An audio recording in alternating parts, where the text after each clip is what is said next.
Саламатсыздар урматтуу телекөрүүчүлөр. Оболо Кыргыз кайрыгы аттуу телекөрсөтүү сиздердин назарыңыздарда. Бүгүнкү биздин көрсөтүүбүзгө Кара Суу районундагы Жаңарык айылында Калинин атындагы орто мектептин мугалимдери жана жаш талант өнөрпоздору сиздердин назарыңыздарда. Дегенде ушул кыргыз элибизде улуу салт нарк бар. Сиздерге ушул биздин бүгүнкү көрсөтүүнүн конокторун тааныштыра кетели. Андан соң ушул өнөр ээлерине кезек берип турмакчыбыз. Саламатсыздарбы?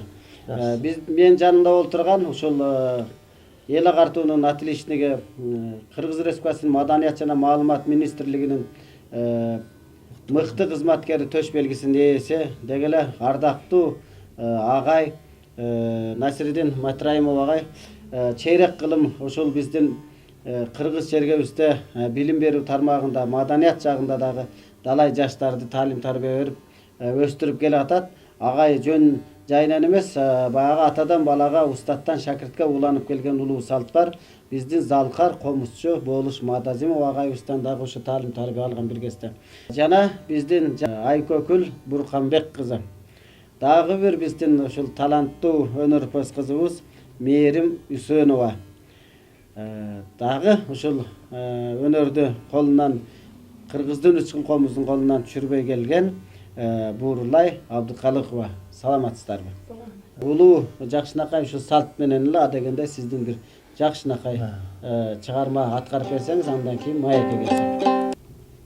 Болуш ака раматуллах айтып калчу эле. Ноокаттан Мырза деген жигит чыккан. Алайдан Саткын деген кыз чыккан.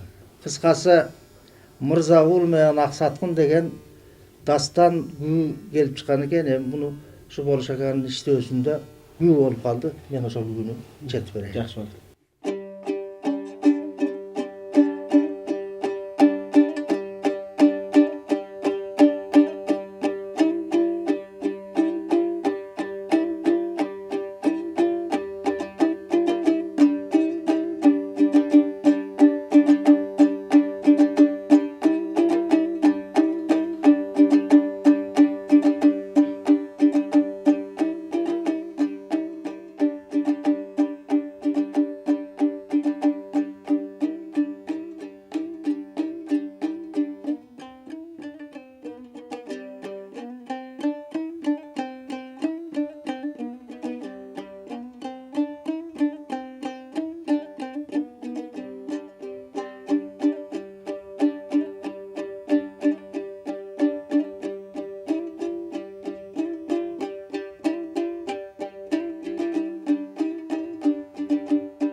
агай чоң рахмат. Мына өзүңүз ушул биздин Аксаткын менен Кул мырза деп чоң варианттары бар. Бунун баягы дастан варианты бар. Анан күнү ушул биздин маркум Залкар комузчу болуш магазиндин варианты боюнча азыр чертип бердиңиз да. Дегел ушул кылчайып артка кайрыла кетсек да, ушул өзүңүздүн жаштыгыңызга келсеңиз, азыр мына жаш өзүңүздүн аристе кыздарыңыз менен келип отурасыз да. Болуш абадан ушул комуз үйрөнгөн маалдагы чакка кайрылып, ал мезгилде кандай болчу да, азыр кандай? Ал мезгилде болуш аба бизди ушу чакырар эле уже тызылдап чуркап барат элек да. Автобус күтүп, болбосо жеңил машинага чыга калып, себеби ол кишинин айткан саатында убагында барбасаң, аябай катуу талапты койчу эле. Ачуусу келип, каштары ушундай, кашынан эле билип койчубуз биз ачуусу келгенин. Убагында жетип барсаң, жайылып, өзүнчө күлүп, келдиңерби деп, анан сүйлөп, бизди күлдүрүп, ушундай кылып көп сөздөрүн укканбыз да кишинин. Болуш ака дагы баягы залкар киши, кызыктуу киши болот да. Бир жолу драма театрда мына жерде бир Союздун бир канча СССРдин канча жылдыгында неме болуп калды да, даярданып калдык. Анан мен байкап турчу элем, Болуш аканын ачуусу, бир бала келип Болуш аканын кулагына бир нерсе деп шыбырап кетти да. Анан ачуусу келе түштү дагы, нары бери басып калган мен. Барып Болуш акам эмне болду десем, мени ошо путуңу учкаштырбай чертсин дептир да, деп. Утуру чыгар, утуру алгы неме болуп атат да, даярдык болуп атат.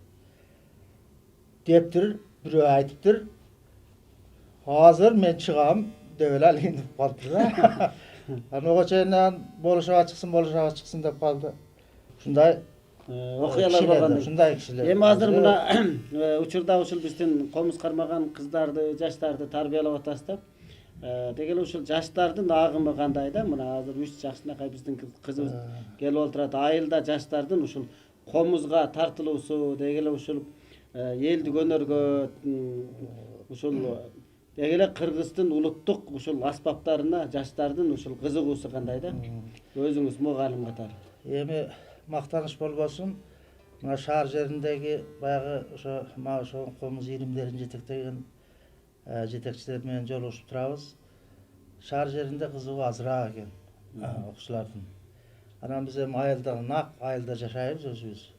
Бизде мына кыздар өздөрү турат, билишет, аябай кызыгуугандар көп. Өнөргө кызыгуу. Менде ушу 15тен 3 группа бар да. Мен бөлүп койгом, 1-2, 3 группа кылып. Эми мындай 45 деп коелук. Эми дагы канча ыйлап жүргендер дагы бар, мына. Бирөө бизде бир кыз ыйлап Алина экен, ким? Канкееби. Ошол кошулган. Сен кое турбайсыңбы десем, көзүнөн жаш мөлт түшүп кетти. Демек өнөргө кызыгуу жаш экен да. Анда агай ушул бир бүгүн өзүңүздүн окуучуларыңыз менен келип сиз кайсы күнү ушул чогулуптур бир эл журт менен сиздердин чертүүңүздөрдү угабыз да. Тоо булбулу Токтогул Сатылганов быйыл 145 жашка толуп атат экен деп биз өзүбүзчө ошонун бир чоң кирбез деген күүсү бар эле. Эми ону карылык дагы деп чертишет.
Урматтуу телекөрүүчүлөр, сиздер Оболо Кыргыз кайрык аттуу телекөрсөтүн көрүп жатасыздар. Оболо Кыргыз кайрык аттуу телекөрсөтүү Оштогу Саймалуу Таш көркөм сарайынан сиздерге алып көрсөтүп келатабыз.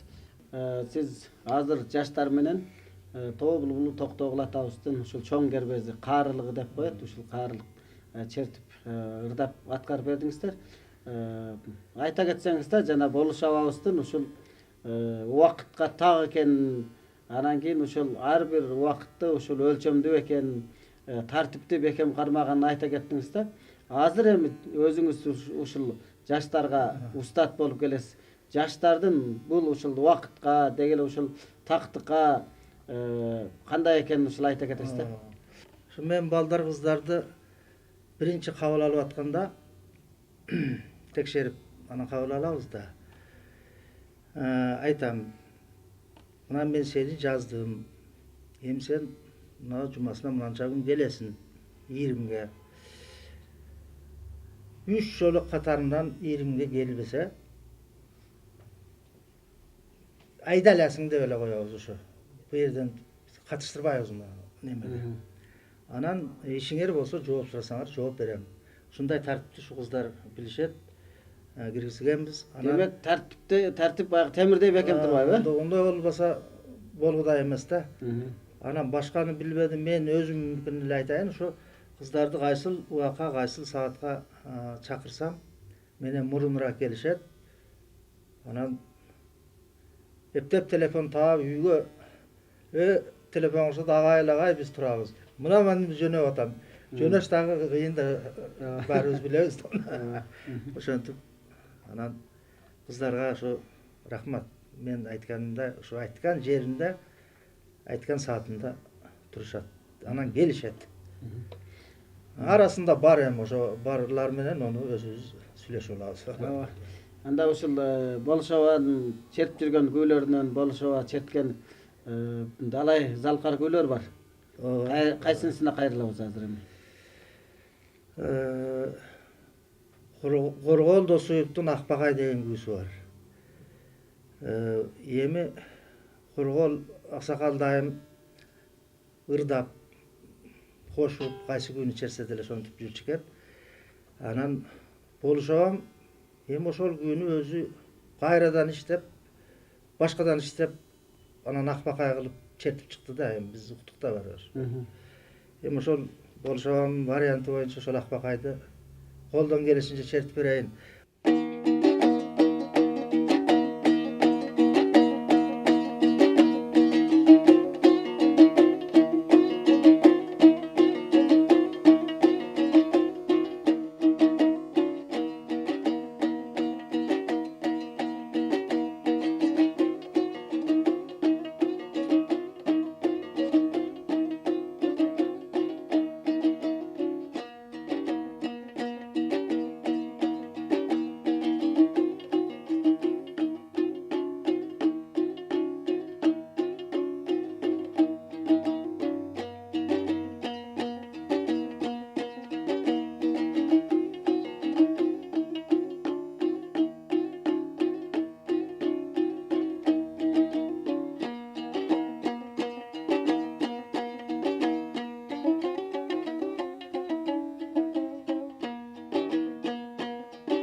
агай, сизге чоң рахмат. Ушул атадан балага, устаттан шакиртке уланып келген бул улуу өнөр биздин кыргыз элибизде атагын таш жардырып дүйнөгө кезип кыргыздын кыргыз экенин билгизген дагы ушул биздин 3 кыл комузубуз болот, ак калпагыбыз же болбосо өнөрүбүз.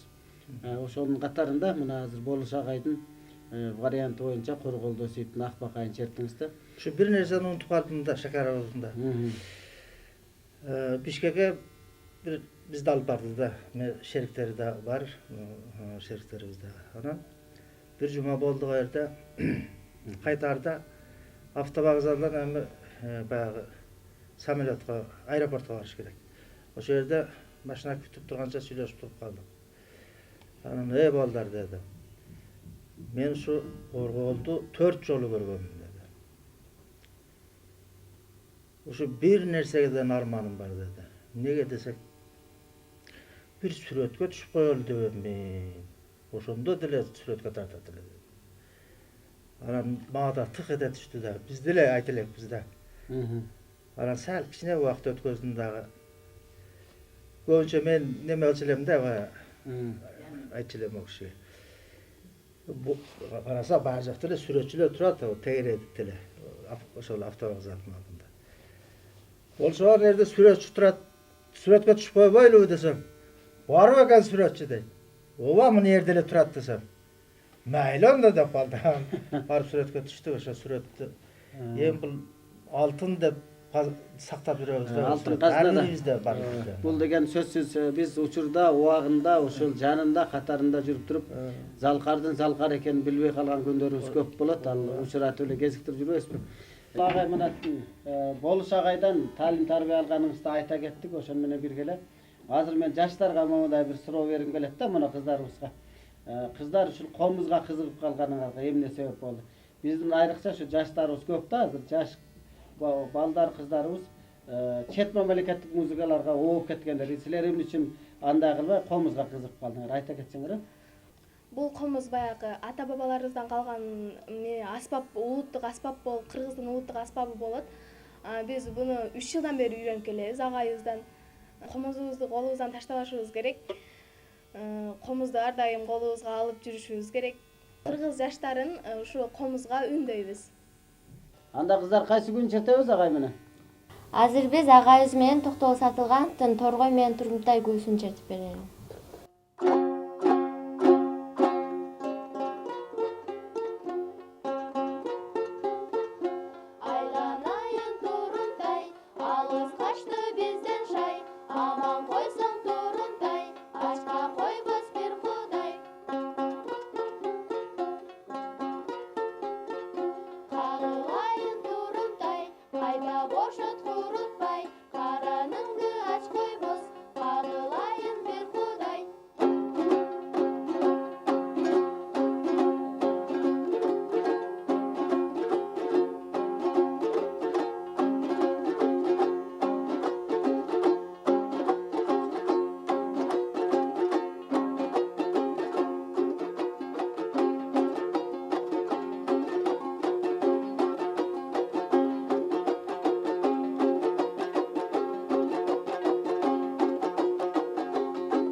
учурдан пайдаланып теле радио кызматкерлерин 8 декабрь майрамдары менен куттуктайбыз.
Рахмат. Мына азыр эле биздин ушул Залкар комузчу маркум Болуш Матазимов агайдын ушул черткен күүлөрүнүн бири деги эле ушул өзгөчө кайрык кошуп Сарын жебекөйдү чертип келген. Ошол устаттын үйрөткөн күүсүн чертип мына бүгүн көрсөтүүнү жыйынтыктап отурасыздар. Сиздерге ушул кыздарыңыз менен сиз окуткан ушул мектептеги жаш таланттуу өнөрпоздорго чогуу дайыма ушул чыгармачыл ийгиликтерди каалайбыз. Бизге келип ушул өз өнөрлөрүңүздөрдү тартуулап туруңуздар, ишиңиздерге ийгилик каалайбыз. Кыргыз элибиздин 3 кыл комузун колунан түшүрбөй, элдик өнөрдү аркалап, улуттук аспаптарды колунан түшүрбөй келген таланттуу жаштарыбыз, улуу муундар болобу баарыңыздарды ушул көрсөтүүгө келип такай катышып, элдик өнөргө, элибизге ушул өнөр көрсөтүп туруңуздарды чакырабыз. Ушуну менен көрсөтүү соңуна чыкты. Саламатта калыңыздар.